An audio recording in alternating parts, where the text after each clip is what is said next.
Appreciate it. First question for Chris. We'll start with Levi and then Barry. Chris, when you're making a decision on Adolis Garcia, I assume one of the factors is, will he be available for pinch hits in late games? What's the trade-off there between availability for Duran now? Can you kind of talk us through that decision-making process? Yeah, Levi, it was pretty easy. I mean, Adolis did everything he could today. He came in. He was the first guy in today. He got as much treatment as possible. He went down to the cage and gave it a go, and it was very clear he was in pain.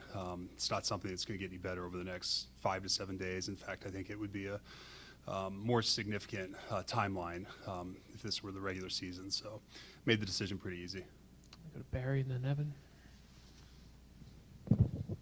And on Max, what's the status there? Yeah, Max came in today. His back is in the same spot it was last night. He received full day of treatment, and there was no progress. Our medical team has extreme concern in terms of his ability to recover over the next few days that would allow him to pitch in this series. So he's been ruled out as well. And if this were the regular season, they'd both be ILs, and we're just at a point in time where we don't have the time to wait these things out. Well, without having seen a press release, who you're replacing them with at this point? Ezekiel Duran and Brock Burke. We'll go to Evan. Chris, on the Burke decision, you have, Duran's the one position player I think you've got with you right now, and Burke, there were some other pitchers. Is Burke the guy most capable of giving you innings? Is that the general feeling? Yeah, Brock's been a significant part of our team all season long. He's been on the playoff roster earlier in the playoffs, and we felt like he gives the best chance to step in and perform and win. And we're confident he's going to be ready to answer the call and help us. And is there any thought was there any thought of anybody else other than Duran, or is he the guy because he's played so much, because he's been with you the whole time? Yeah, Zeke's ready. He's looked great in the live BPs. He's really kept himself in great shape, and he's prepared. And again, he filled in very admirably throughout the year when we've had other injuries. And Zeke's a winning player, and he's going to help us. We have no doubt about it. A bit further back on your left, Alden. Hey, Chris. Max Scherzer was pretty adamant yesterday that when he's had these back spasms in the past, it's kind of day 2 that matters the most. He kept talking about it's usually 48 hours afterwards when he could really tell if it's going to improve. How much thought, if any, was there to waiting until tomorrow to make a decision with him, especially since he technically wouldn't be available until Game 7? Well, that factored into our decision today. We saw how Max came in, how he responded to treatment, and that was certainly a consideration in terms of Max's history. But given where we were at the end of the day, after all the treatment he received, it was clear. Halfway back on your right, Chris. Barry. Oh, sorry. We'll go to Ron up front here. Given the competitor that Max is, did he try to talk you out of it or into delaying the decision? Yeah, Max is actually unbelievable in terms of understanding in these situations, and he's honest, he's open, he's authentic, and he gives us as much information as he can possibly provide, and wants us to make the best decision. But he doesn't fight once the decision's made. He understands that we're trying to do what's best for the team. He understood completely, but we had a lot of conversations today, and I have just great admiration for him, the way he handles these things. We certainly would love to have him out there in a Game 7 situation. Unfortunately, it's not going to be the case. Anything else for Chris? We'll go to Jeff and then Kevin. Why Langford was not a serious consideration? No. We'll go to Kevin. Given the impact of these losses, how much more confidence does that give you in the decision you made when you went to Nashville last fall? In terms of hiring Bruce Bochy? Yeah. Oh, well, just in terms of the context of the entire season and the performance of the team, I think that Boch has proven to be an exceptional manager, and he's handled every situation. He's handled the adversity. He provides stability and confidence for our guys during tough times, and that's my expectation here. There's no better person to have in our dugout, and that's why he's one of the great ones. Fourth row right in the middle, Chris Bradford.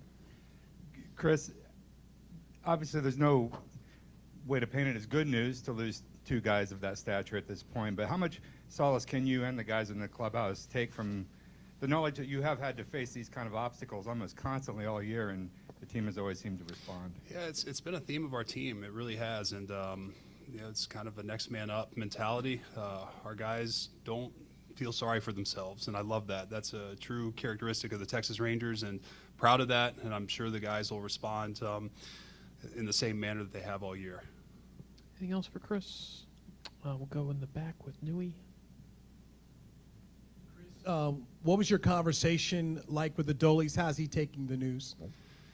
He so badly wanted to give it a go, to the point where he wanted to go down to the batting cage and try to take a swing and see how he felt. And he's just a warrior. He's a champion. I think what he's done this postseason has been remarkable. Speaks to the character, the person, and certainly the talent. He wants so badly to be out there, but he also understood and has full confidence that Ezekiel Duran will step in and help us reach our goals here. Go to Hannah, 4 rows Hey, back Sue. on your left. With both these guys, what level is your sort of personal disappointment, I guess, in not getting to see them just play? I mean, with the postseason that Dolly is having and sort of going out and getting Max to be the kind of guy who could come Themselves. I mean, they've worked their entire lives to be on this stage and be in this moment, and then they've both suffered injuries that are going to take them out of that. I have great empathy for them in terms of that, and but again, they're team players, and they've got positive attitudes, and the rest of the group is the same way. But I hurt for those guys personally, because I know how much they mean to our club, how hard they've worked to be in this situation, and then now it's gone for them. Up front on your left, Stefan. Chris, how important is it for Zeke to have been with the club this whole time on the road, now that he's thrown in there instead of coming from Arlington? Yeah, I mean, it was he's been part of our team all year. We weren't going to leave him behind, so he's been with us, training, taking live BPs, working hard. It was just part of the strategy early on in terms of the way we shaped our traveling party. Back left, Chris. Kyle. Chris, given Brock Burke and Ezekiel Duran obviously haven't played much for a while, how much of a role, if any, do you anticipate them playing here these next few days? Just the game will determine that. When their number's called, they'll be ready and go out and give everything they have. It's the World Series, and you don't have any other options. You go out and you give your best, and those guys are champions, and they'll be ready when their number's called. A couple last ones for Chris, Barry, and then we'll finish up. Hey, Chris, just quickly, with 4 games max left, what kind of impact do you think this makes on your team? Oh, I really haven't thought about it. I mean, it's sort of we go out and make one good pitch at a time and try to have one good at bat at a time, and it's been our mentality all year, and it's what I expect this group to do right now when we're facing some adversity. But it's a strong group of guys. They've got high character. They have responded to adversity all season, and again, nobody's feeling sorry for us. we're going to go out and give it our best. One last one for Chris. All right, Chris, thanks for your time. Best of Awesome. luck tonight. Thank you, guys. Appreciate it. Thanks for making the time.